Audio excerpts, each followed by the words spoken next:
A lot of you going for that $5,000 prize this week. Let's go get it. Let's go through some of these injuries. Just want to make sure we're on the same page. Giannis probable for the Bucks today. Expect him to go. Bucks are in Cleveland. Going to be a pretty tough matchup with both Mobley and Allen in there. But Giannis pretty much matchup proof. Cleveland actually fairly healthy. Garland out again. Strus and Tyson still out. Mitchell and Mobley, both projected in the mid-30s for minutes. Indiana may have Benedict Mathurin back tonight, which is interesting. Now, with so many injuries for Indiana, Mathurin becomes a very high-usage player, and he has missed 11 straight, so there is some speculation that he will be on a minutes restriction if he is back today.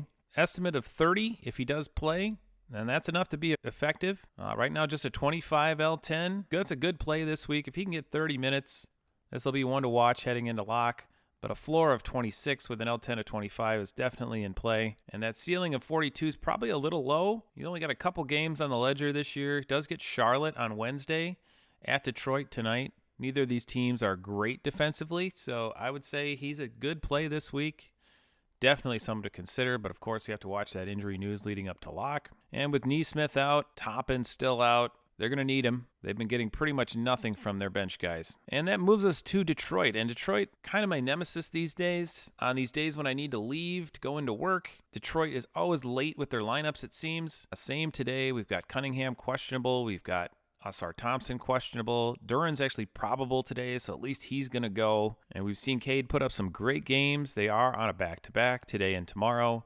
Indiana and at Atlanta, so decent matchups for him. The better of the two matchups is today. Is he good enough to go today? If he does go today, does he go again tomorrow? These are all questions with Cade. 37 minutes, I think, is a fair estimate for him. He just doesn't come out of the game when he plays. 1.37 a minute. He has bumped up considerably this year. He was more like 1.2 last year. This is a jump. And, of course, you saw him take 46 shots his last game that he did play. That's obviously an aberration. He won't be doing that every night. But the ceiling is definitely there with him, putting up huge scores. 51 L10, though. Is it worth the risk? I think there's a decent chance he sits out at least one of these games, and then there's nothing on Wednesday or Thursday, so definitely something to consider there. As far as Ausar Thompson goes, that 32 L10, probably a little high for what you're getting from him as far as the risk goes here. Not sure he's healthy enough to play. My assumption would be if he can get through shoot around, he's probably good to go. 31 minutes, be worth a try. But again, he certainly doesn't have Cade's upside, so I'm not going to blame you if you want to steer away from him this game week with the risk involved. With Duran back and Isaiah Stewart back, Paul Reed goes back to the bench. 4 minutes. You can watch that L10 go back down, and you can use him again the next time those two are out, which is fairly regularly. That's why Paul Reed is a nice card to own. Derek Jones Jr. left last game for the Clippers and did not return. Bogdan Bogdanovic started the second half in his place. Leonard up to doubtful, not immediately ruled out. Jordan Miller also left last game with an injury. Harden's been playing really well. Now with Derek Jones off the court, it's been Jordan Miller, whose offense has spiked considerably. He's had the biggest jump without Derek Jones, but he's also injured. So if neither of them can go, I'd expect Cam Christie to get a little boost. Now, estimated minutes for Cam Christie are 0 right now, but with both of those guys in limbo, if they're both sitting out, I think you can expect him to get some minutes. L10 of just 10 and a .95, so rare points per minute is actually fairly decent for a bench player. One to watch heading into tonight's game. Let's see if we get an update before lock. He could be a late swap in for you at a cheap L10. We've got Paul George up to questionable tonight. Embiid's still out. Oubre now out for an extended period. So you're down a wing, you're down your starting center, and Bona, you're down your third string center. So you've got Drummond, you've got Dominic Barlow back for your front court. And both of them I think are going to play a decent amount.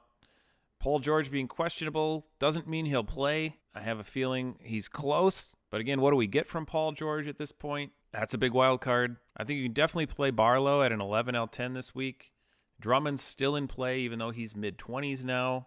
Edgecombe and Maxey obviously going to get a lot of minutes tonight. Grimes, a lot of minutes off the bench. And with these three off the floor this year, there hasn't been a lot of change here. Hunter Salas, I think, probably disregard here. I don't think he has any cards. And not really a big enough usage jump to make any viable assumptions here. George throws a wrench in things. We'll see what happens tonight. Should get word before tip on whether he's going to go or not. All right, with Jalen Brunson out, you would think Miles McBride, great play. Miles McBride is questionable with a personal matter. But there's something going on off the floor with McBride. Numbers are right around where they should be. He's a good three-point shooter. but that's pretty much all he does, so his regular field goal percentage isn't great. Brunson being out has turned the usage to Karl Anthony Towns. I think he is a definite play this week if you have him.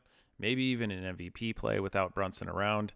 Tyler Kolek, estimated for 12 minutes right now. I think he's playable there. 4L10 is just hard to ignore at this point. Jordan Clarkson also handles some point minutes when those other two are out. So if you take McBride and Brunson off the floor, it's Jordan Clarkson at a 25 usage. That's pretty high. It's even above Towns. OG is also going to be out. Jordan Clarkson, aggressive scorer, 0.93 points a minute. Not awful. They've got him at 26 minutes. He's a 15 L10. I think you can definitely try him. That ceiling is maybe even a little low. Bam still out from Miami. If we look at Miami without Bam this season, it's Norm Powell leading the way with a 30% usage. Everybody steps up a little bit when Bam goes out. Jaquez, Powell, Larson, Wiggins, all up a little bit in their usage per 36. But Norm definitely leading the way. Now, Norm's a better play when he's in the 20s, but he's certainly capable of games in the 50s, definitely in the 40s, and a 34 L10. Somebody to consider with Bam out. 1.2 points per minute, very good for Norm. Obviously a good scorer, and he's been fairly consistent. Not great matchups. Knicks and Golden State both fairly decent defensive teams. But again, somebody's got to score the ball for Miami, and I think it's going to be Norm, and it's going to be Jaquez. LaMelo returns. Not a whole lot to look at here. Charlotte really going about 8 deep. For Toronto, Agbaji, Jordan Battle, really not moving the needle here. Pretty much back to full health, it looks like. And they run about 10 deep. 4 main starters getting over 30. Mamu playing quite a bit these days and playing pretty well. And the bench guys, got some guys in the teens here. I don't see anything that sticks out here as far as a great play goes. Scotty Barnes has looked really good this year. Ingram has not. We've got Alex Caruso questionable. Wiggins still out. Jalen Williams still out, so those wing minutes are still available. If Caruso would sit again, I think you can expect more A.J. Mitchell. A.J. Mitchell's been great. Lou Dort is back, but is he being outplayed by A.J. Mitchell? Cason Wallace in there for his defense, and this team just churns out W's, regardless of who's playing, it seems. Biggest beneficiary if Caruso would miss would be Isaiah Joe, so keep an eye out for updates on him. Isaiah Joe is up to a 22 L10. Floor 17, ceiling of 35. That's with 26 minutes. If Caruso would miss, those minutes could increase a little bit. Probably not a lot, but at least 4 or 5 more minutes, bumping these numbers up a little higher. Zion questionable for New Orleans. He was questionable yesterday and ended up ultimately sitting out. Does he play today? I think there's a decent chance he plays today. If he was close yesterday and they sat him, they had a back-to-back, they thought, well, we'll give him one more day because we're not going to play him both days of the back-to-back anyway. It makes sense that he would play today. And with Zion, his point per minute is a little bit down this year. Last year, he was closer to 1.4. Of course, he does have a game that he left early on that ledger and not a whole lot else. 28 minutes. I'd like to see a few more minutes, but his first game back, I would assume they're going to limit him a little bit.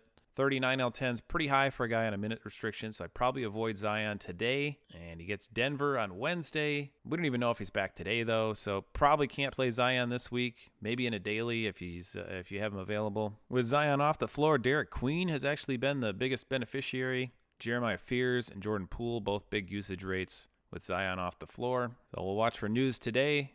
Probably won't get it till closer to game time, but I'm thinking he's going to be a go. Ryan Nembhard doesn't move the needle. Exum's still out. Davis out. Irving out. Dallas still beat up when they visit Minnesota tonight. Minute breakdown looks like this. I don't think this will change a whole lot. Flag, PJ, and Christie all over 30 minutes. Najee Marshall getting big minutes off the bench. Gafford splitting time with Lively about evenly. Brandon Williams and D'Angelo Russell splitting time. And Clay with 14 minutes off the bench. So we'll see what we get from Dallas tonight. They haven't been doing much. 4-10. Not a great start. Of course, you got your 2 best players out. That hurts. Terrence Shannon's still out for the Wolves. He hasn't played in a while. Expect the Wolves' minutes to remain about the same all day. Wolves like to play their starters a lot. 30 minutes for everybody. 30 plus, 33 plus actually. Going about 9 deep. Edwards a great play this week. Top of the pile, 38 L10. I don't think you can ignore him. Floor of 44. If he plays 37 minutes tonight against Dallas, he's going to hit that 44 pretty easily, I would think. Ceiling in the 70s. He's had a pretty big standard deviation this year, and he's actually up from last year quite a bit as well. He was more like 1.25 points a minute last year. He's up to 1.35. You've got Washington on Wednesday. That's the big matchup you're looking for.